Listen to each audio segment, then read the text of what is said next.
Welcome back, everyone, to the third in a four-part series highlighting and previewing the NCAA Women's Water Polo Championship. Today, we're going to be talking about UCLA women's team as they take on LMU in their first round matchup. A couple of players to watch before we jump to the interview.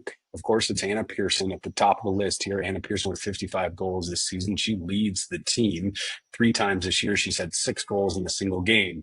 Not only is she a dynamic scorer, but she draws a lot of attention as she's the main focal point in the center for this UCLA Bruins team that has been very good this year.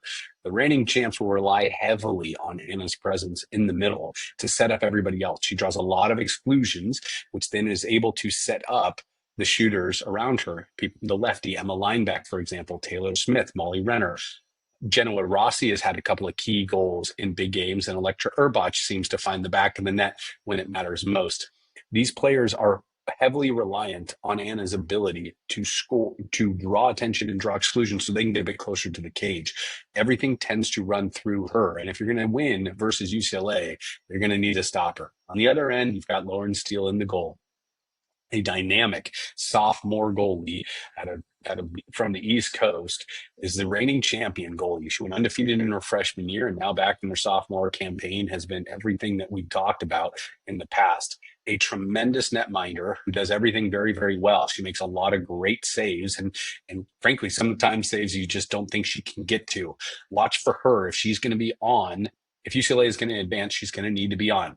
Again, they'll be taking on LMU in their first round matchup tomorrow. Be sure to check out all the action as it's all going to be streamed live. Coming up right after this, we're going to have Bia Manalato and Electra Urbach talking to us about what it means to be part of the Bruin team and going into this NCAA championship as they try and defend their title.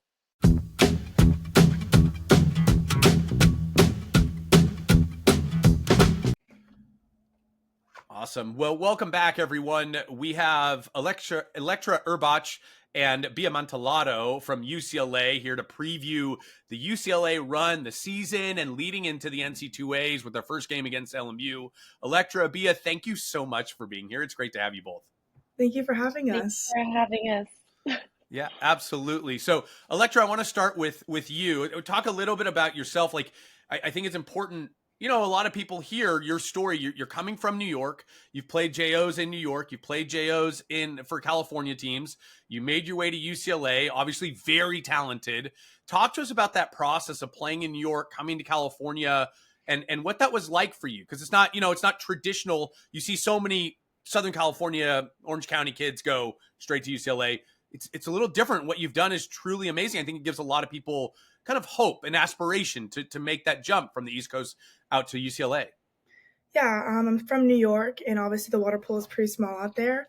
I started playing in clubs around Brooklyn, and when I was 12 years old, I went to a camp at Princeton, and Bradley Schumacher actually invited me to go play with Set. So from 12 and unders, I came out to California and was able to play with Set and other California teams. And just through that and the ODP pipeline, I was able to come out to California a lot and get good coaching in, get good teams to play with. And I did move to Greenwich Aquatics when I was around 14 years old, which is a club in Connecticut. And that's where I played for a couple of years until I started playing with teams out in California. And yeah, I mean, it was definitely difficult finding competition out there. I was having to fly out to California a couple times a month and spent all my summers there. But I was given lots of opportunities to play with teams, and being in the ODP pipeline really helped me with recruiting. And yeah, I mean, it was definitely difficult coming from the East Coast, but there's lots of athletes on the East Coast. Like we have Becca on my team, and we have Cameron Bruin and Stanford. Like we all grew up playing together. Lauren Steele, obviously, and there's many more. But yeah, I mean, it's difficult, but obviously a couple of us worked out for us. But yeah, I mean, look, it's a testament to your dedication having to be out here a couple times a month in California. It's a long flight. And, you know, when you're younger, you may not feel it as much, but it's still time, right? It's time away from the social life. And we're seeing, like, in order to be champions, in order to be really successful, that's kind of the dedication sometimes you have to make. From a game perspective, from a tactic perspective, was the West Coast game much different from the East Coast game? Was it something you had to adapt to? And what was that like? Yeah, I definitely did feel like there was a large, I mean, this is just objective. There's a large difference of level of play versus the West and East Coast, and it's not very developed. I mean, there's like barely any clubs in the East Coast, and it's hard to get girls, especially, playing on these teams. So growing up, like my family, my parents worked really hard to kind of bring the community together and get more kids playing. Sure. So I owe a lot of that to them because they really helped with my development, and my dad would drive me out to wherever I needed to go for every single day. So I obviously came from a great support system, but it was definitely difficult. It was a huge adjustment. And even just coming to UCLA, I've learned so much, and consistently getting training every day and not just on the weekends when I could fly out or in the summers when I could find coaching has made all the difference. And I've definitely learned so much being here, and it's great to have a consistent, good level of play all the time. And it's everything I wanted growing up. Yeah. I mean, look, they say if you want to get good at water polo, play water polo. Yeah. Right. Like, and so if you're playing once a week versus somebody who's playing twice a day, it's a completely different experience. And it's awesome to hear that parents will do some crazy things for their kids, and that dedication, whatever it is, I think we owe so much to our parents and the example they set and the sacrifices that they make, for sure. Now, Bia, you're coming from Brazil, much like your compatriot Tico. You're at UCLA, but UCLA wasn't your first stop. You started at Hawaii, and now you've made the transition over to the MPSF here. Talk to us about, do you mind talking about that decision, what went into that, and how you ended up at UCLA? Yeah. I came from Brazil to Newport Harbor. I did 1 year of high school in Newport Harbor. And I did that to get recruited for college. Like, I kind of always had that planned out when I played in Brazil. And going to California and coming here and going to Newport and playing in Newport Harbor, I kind of like had an idea that I wanted to go to school in California, but Hawaii was a great opportunity. And I ended up committing there and going there for 2 years. And I had a great 2 years. It was amazing. The community in Hawaii is great. But I kind of always had the dream of going to school in California, and some of my best friends from my senior year were here. So I really wanted to make that transition.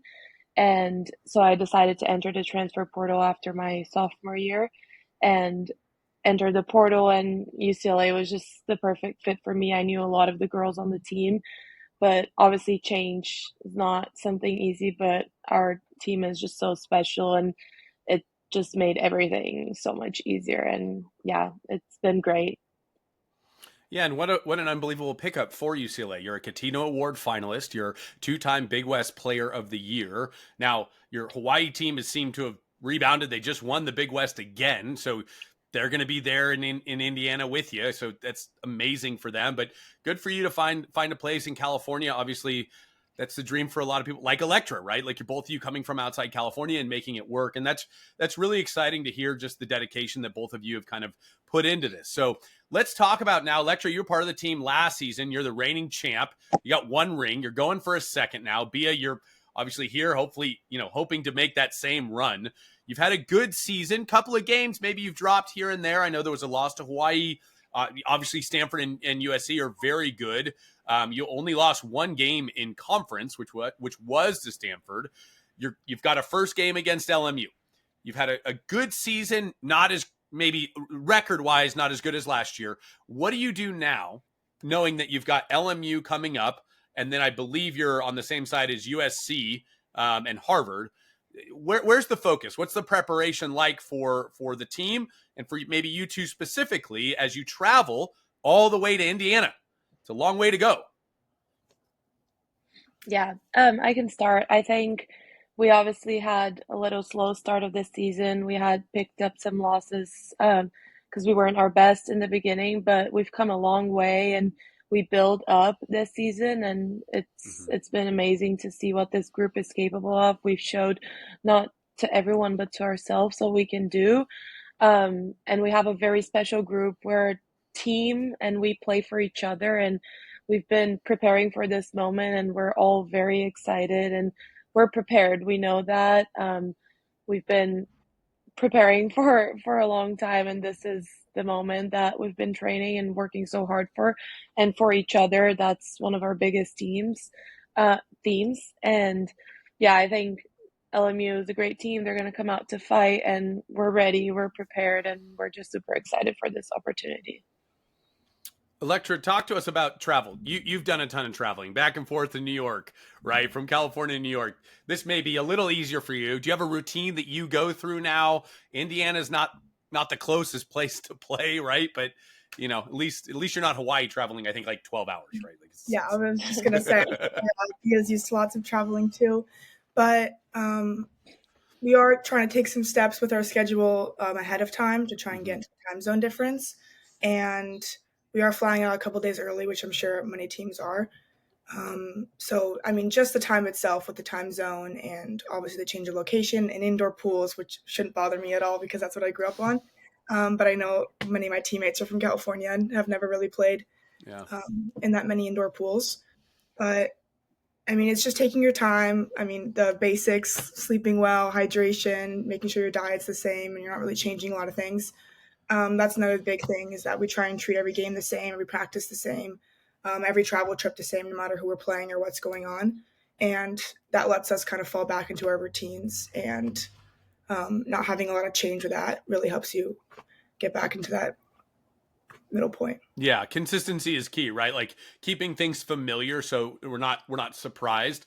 Ultimately, there's always surprises, like there's always like sudden change, as we would call it, right? Or pattern interrupt.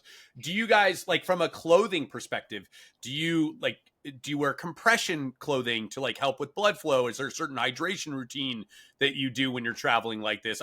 I'm just curious where science is at, where athletes are at today in the collegiate system. I know when I played professionally and even up until recently, I would wear compression pants when I would fly. We go long distances, go to Europe, go to South America, whatever it is. We had always hydration supplements. I'm just kind of curious, what do you guys do in terms of that? Is there something specifically that maybe UCLA does, or is it like a secret you guys can't share? Well, we're giving compression socks and pants, and so that's kind of the choice within the athletes. Mm-hmm. We have lots of like regenerative workouts and stretches the team does consistently, and lots of loosen outs in the pool, and the practices are designed to get us prepared for what's coming that weekend. So everything is very purposeful, the way that the coaches design it. And so it's obviously very beneficial for us. Yeah, amazing. Bia, talk to us a little about the culture. It's obviously a different culture than what maybe you were used to at Hawaii, which is great. Like, it is what it is, right? Talk to us about how that's been, that integration process, and what the culture's like on the team, since you're a little more new to it and Electra's been here now for a couple of years.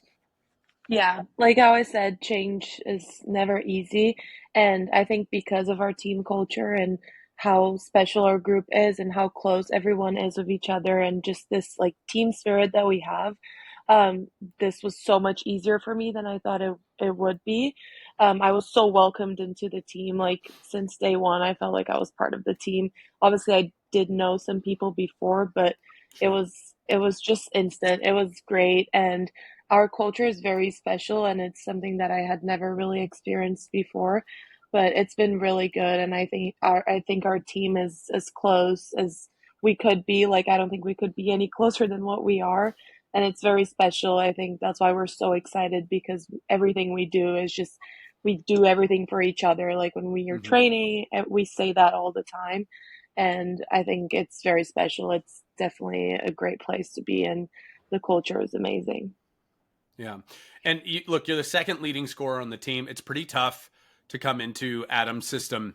I mean, I've known Adam for 20 years, so I know his system, right? I was recruited by Adam a little bit early on in the early 2000s, to date myself. He has a system, and you've come in and you seem to fit seamlessly. I had the opportunity to commentate on your Stanford game up at Stanford on overnight, and was very impressed with your ability to play the outside and the inside.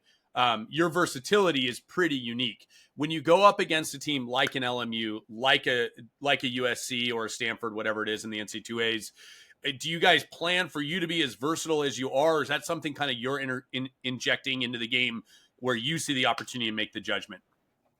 Yeah, I mean, yeah, I played as a center mostly my 2 years in Hawaii, but I grew up playing as an attacker, so I've kind of done both my whole life. But in college, my first 2 years, I did play more as a center, and it's been definitely an adjustment to change and play a lot as an attacker here. I've been doing both.